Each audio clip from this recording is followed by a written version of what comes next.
Hello दोस्तों, कैसे हो आप सब। आशा करता हूँ आप सब अच्छे होंगे। तो दोस्तों, आज मैं आपको बताने वाला हूँ भूगोल के बारे में। तो चलिए दोस्तों, वीडियो को स्टार्ट करते हैं। सर्वप्रथम भूगोल शब्द एक प्रयोग प्रयोग एक ग्रीक विद्वान 276 से 194 ईस्वी में पूर्व ने किया। यह शब्द ग्राफिक भाषा के दो मूल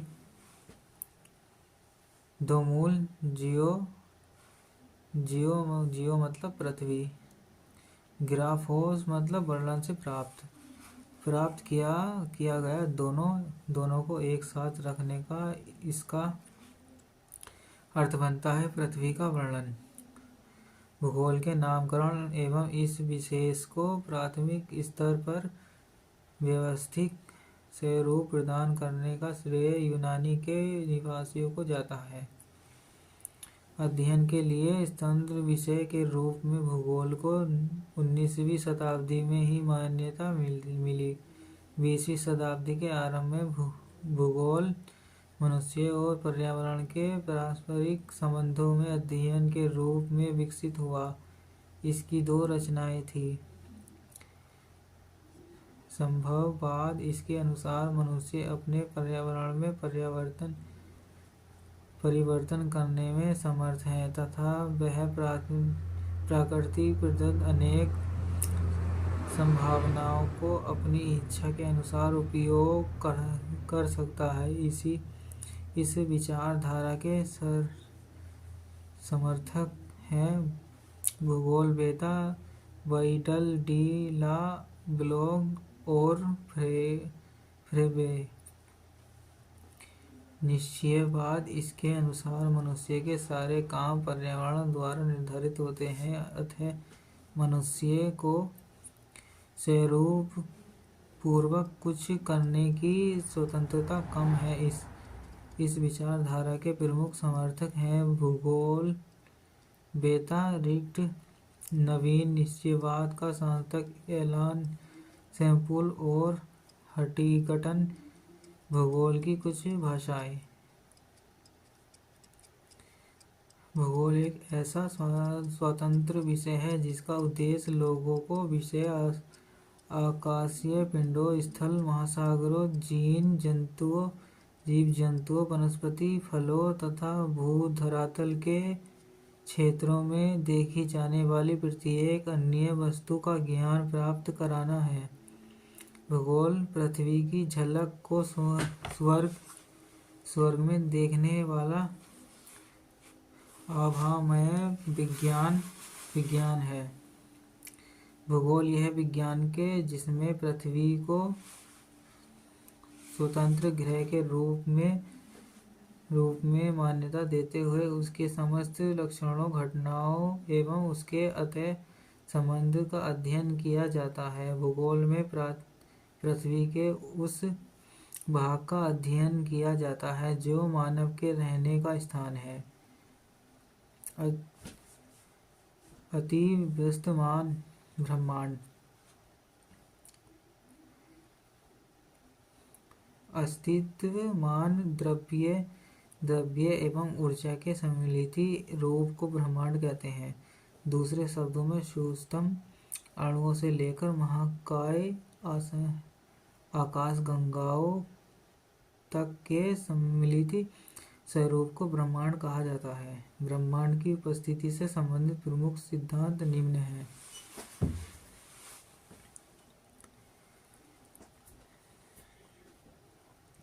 अत्यधिक संकेंद्रण के कारण बिंदु तथा आकस्मिक विस्फोट हुआ जिसे महाविस्फोट, ब्रह्मांडीय विस्फोट कहा गया। इस अचानक विस्फोट से पदार्थ का बिखराव हुआ जिसके सामान्य पदार्थ निर्मित हुए। इसके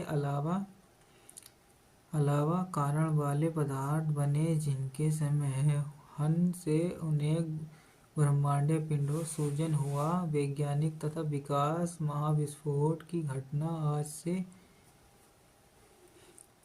13.5 5.7 अरब वर्ष पहले हुई थी। महाविस्फोट के लगभग 5.10 अरब वर्ष पश्चात, यानी आज से 5.4 अरब वर्ष पूर्व सौरमंडल का विकास हुआ, जिसमें ग्रहों तथा उपग्रहों का निर्माण हुआ।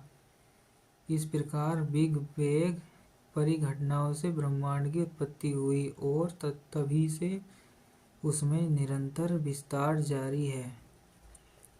इसके शासन के रूप में आकाश गंगाओं के बीच बढ़ती दूरी का साक्ष्य दिया जाता है। ब्रह्मांड के निरंतर विस्तरण के साक्ष्य जुटाने में एडविन हबल का योगदान उल्लेखनीय है। ब्रह्मांड के निरंतर विस्तारण के साक्ष्य के रूप में अंतरिक्ष में सूक्ष्म तरंगों की उपस्थिति का पता चलता है। अंतरिक्ष में रेडशिफ्ट परिघटनाओं का अवलोकन तथा आधुनिक अध्ययनों में सुपरनोवा का अंतरिक्ष में विस्फोट होने की ब्रह्मांड के विस्तार के साक्ष्य रूप में माना जा रहा है।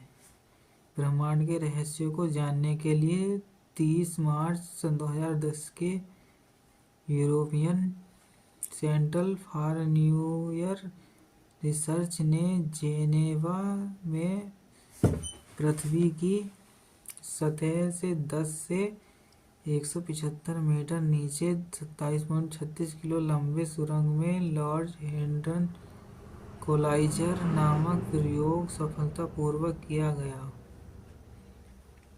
208 ईस्वी यह महाप्रयोग असफल रहा था। इसमें प्रोटॉन बीमों को लगभग प्रकाश की गति से टकराया गया तथा हिग्स बोसॉन ने निर्माण का प्रयोग किया गया। माना जाता है कि गॉड पार्टिकल के नाम से जाने जाने वाला हिग्स बोसॉन में ही ब्रह्मांड के रहस्य छिपे हैं, क्योंकि यह सबसे बेसिक यूनिट माना जाता है। सेरन ने 4 जुलाई 2012 ईस्वी को हिग्स बोसॉन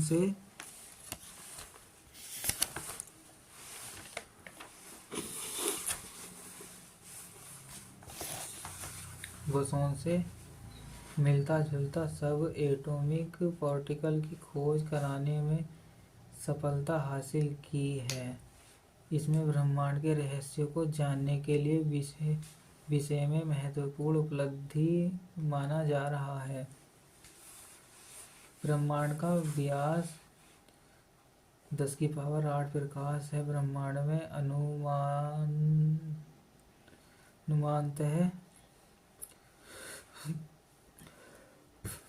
100 अरब तारे होते हैं।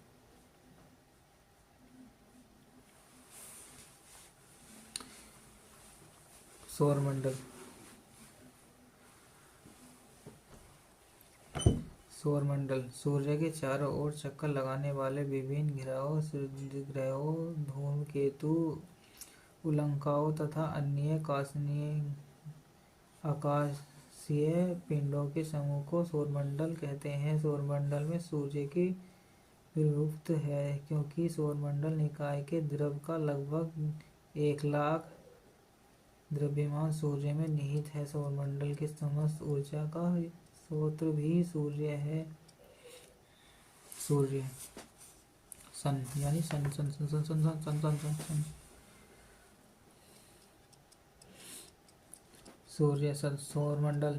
सूर्य सौरमंडल का प्रधान है। यह हमारी मंदाकिनी दुर्ग मेखला के केंद्र में लगभग 30,000 प्रकाश वर्ष की दूरी एक कोने में स्थित है। सूर्य एक गैसीय गोला जिसमें हाइड्रोजन 31%, हीलियम 26.5% एवं तथा अन्य तत्व 2.5% होता है। सूर्य का केंद्रीय भाग कोण कोर कहलाता है, जिसका तापमान 1.5 गुणा 10⁷ C डिग्री होता है तथा सूर्य के बाहरी सतह का तापमान 6000 डिग्री C है।